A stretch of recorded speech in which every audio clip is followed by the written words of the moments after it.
ఆధ్యాత్మిక కేంద్రంగా దినదిన అభివృద్ధి చెందుతున్న నీలకంఠాపుర దేవస్థానంల ఆధ్వర్యంలో ఆదివారం నిర్వహించిన నీలకంఠాష్టకం అనే అంశం పట్ల ప్రవచనంకి విచ్చేసిన మహాసహస్రావధిని పద్మశ్రీ పురస్కార గ్రహీత డాక్టర్ శ్రీ గరికపాటి నరసింహారావుకు కుంభ కళాశాలతో ఘన స్వాగతం పలికారు.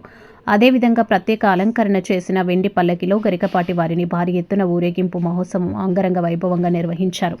దేవస్థానాల కమిటీ చైర్మన్ డాక్టర్ రఘువీరారెడ్డి, ధర్మపత్ని శ్రీమతి సునీత రఘువీర్లు పూల బొకే అందించి ఘనంగా సత్కరించారు. అనంతరం రఘువీరారెడ్డి దంపతులు శ్రీమతి సునీత రఘువీర్లు శ్రీ గరికపాటి వారి ఆశీస్సులు పొందారు. గరికపాటి నరసింహారావు వారి అమృత వాక్కు ప్రవచనాలు తిలకించడానికి మడకశిర నియోజకవర్గంలోని ప్రజలే కాక కర్ణాటకలోని వివిధ ప్రాంతాల నుంచి వేలాది సంఖ్యలో జనం పాల్గొనడం విశేషం.